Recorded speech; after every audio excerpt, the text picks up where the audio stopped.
¿Cómo están amigos? Saludos, por aquí le habla su amigo Rafael Valladares. Bueno, vamos a decirles cuál era el problema, el cual nosotros hemos planteado en nuestro video anterior con esa imagen donde mostramos cuatro gráficas, unas concernientes o de los datos que recabamos con nuestro dispositivo de ZZ Control, donde mostramos en una la temperatura de descarga del compresor, en otra gráfica la temperatura de succión en la entrada del compresor. Otra gráfica era referente al consumo de corriente del compresor y la otra gráfica mostraba el voltaje. ¿Sí? Ahí nosotros en ese video explicábamos que habíamos recabado una data y gracias a esa data pudimos dar con el origen del problema de este equipo, que bueno, era una falla intermitente, no se presentaba, no era una falla continua que se manifestaba y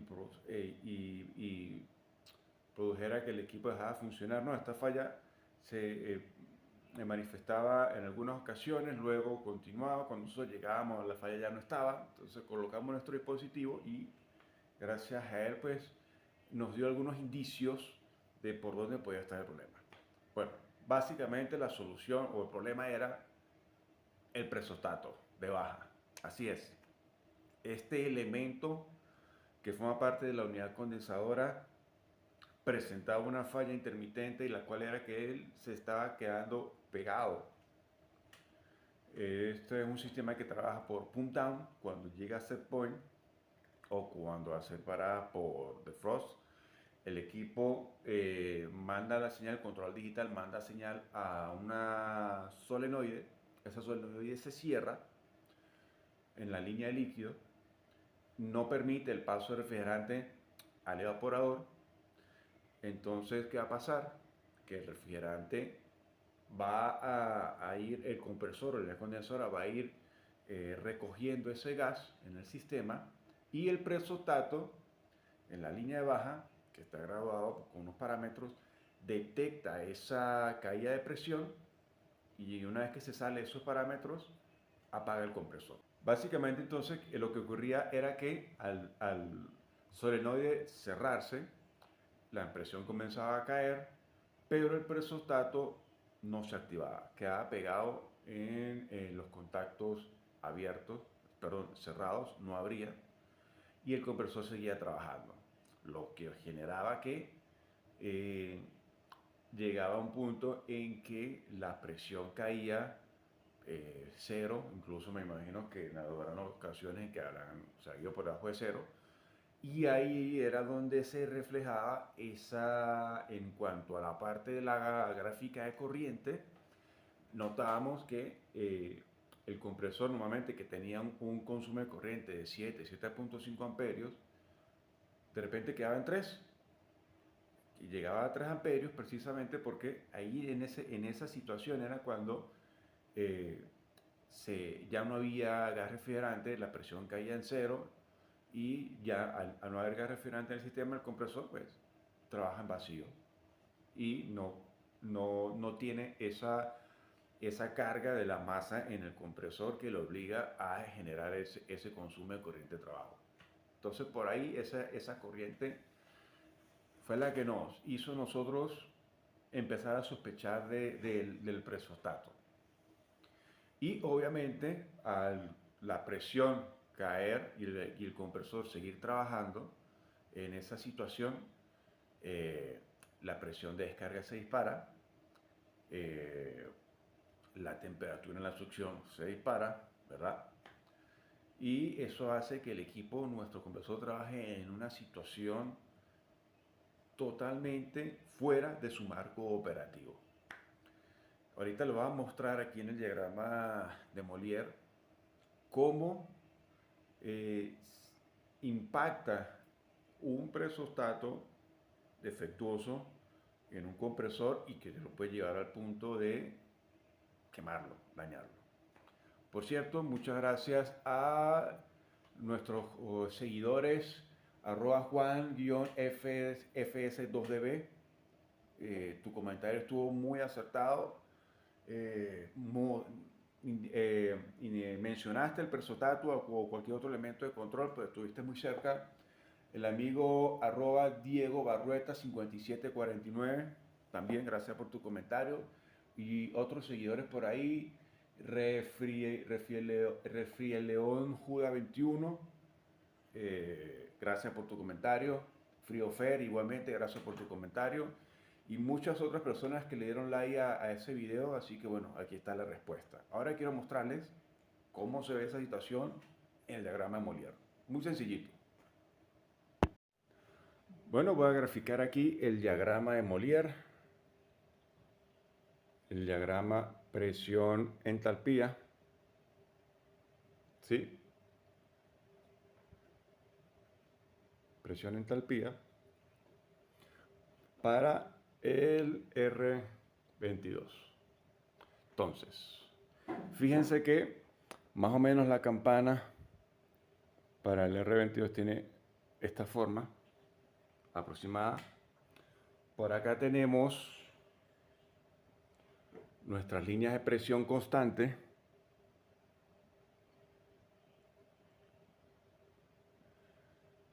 Nuestras líneas de entalpía constante, las líneas isentrópicas. Vamos a graficar por aquí las líneas de temperatura, que más o menos tienen esta forma.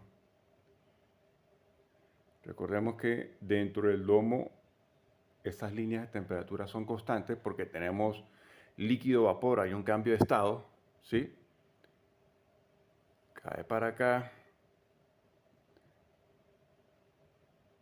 Tienen este comportamiento.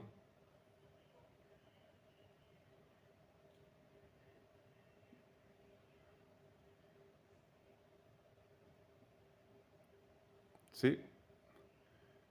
Continúan por acá esas líneas de temperatura.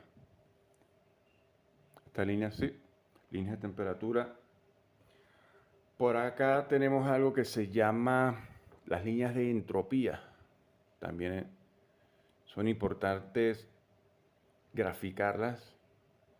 Las líneas isentrópicas, ¿correcto? Como les dije, estas son las líneas de temperatura. Entonces, fíjense. Diagrama de Molière básico para el R22. ¿Cómo podemos graficar el diagrama, la situación que estaba presentando el compresor con ese presostato que se estaba quedando pegado acá? Fíjense. Veamos algo muy interesante. Aquí tenemos la presión. Tenemos la presión aquí en este punto. Vamos a graficarla aquí. Líneas de presión constante.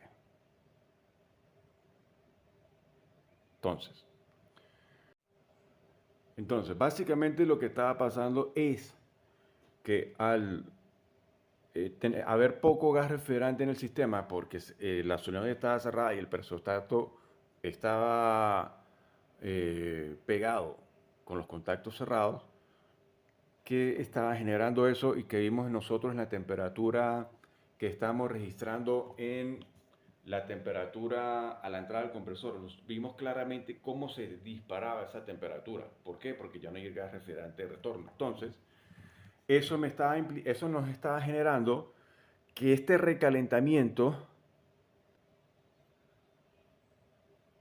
aumentara. Llega hasta acá y cuando entra el compresor en el ciclo de compresión, si fuera un proceso isentrópico, pues sería paralelo a estas líneas, pero sabemos que un sistema isentrópico es un sistema ideal. En un sistema real, aquí tenemos la entrada del compresor y la salida viene dando como para acá, con una inclinación. ¿Qué es lo que pasa? Fíjense. Estas líneas de temperatura que nosotros vemos aquí, que son las líneas las líneas rojas, estas líneas van con estos valores. Es decir, aquí tenemos esta temperatura es mayor que esta y a su vez esta es mayor que esta y esta temperatura es mayor que esta.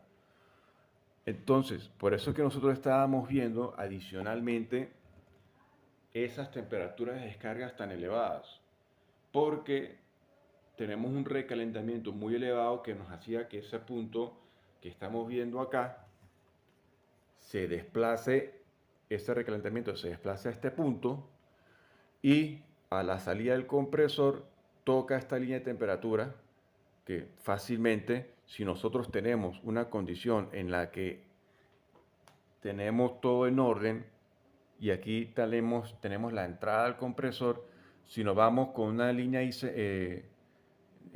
no isentrópica, sino real, vendría dando aproximadamente como por acá en este punto.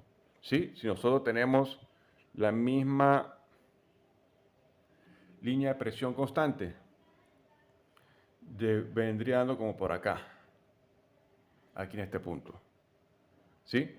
Esta es la línea de presión constante, que sería la presión de descarga. Aquí tenemos la situación que nos está generando con el presotato pegado.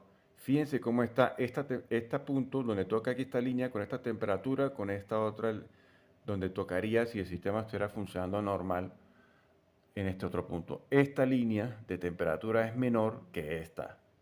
Por eso estábamos viendo nosotros ese aumento también en la temperatura de descarga, porque tenemos un recalentamiento excesivo producto de que ese presostato está pegado y no está llegando refrigerante con una temperatura apropiada que debe llegar a la entrada del compresor. Así, muy resumidamente, podemos ver cómo impacta en la temperatura de descarga un sistema con un recalentamiento muy elevado como el que nos encontramos producto de ese presostato de baja defectuoso, que por cierto, si el compresor trabaja bajo esa condición por mucho tiempo, sencillamente esa temperatura excesiva nos va a degradar el aceite y se nos daña el compresor porque aumenta el roce interno de las piezas mecánicas y fíjense que eso nos puede dañar un compresor por un presostato. Espero que les haya gustado este video. Cualquier aporte que ustedes tengan, con mucho gusto leo sus comentarios y nos vemos en el próximo video. Hasta luego.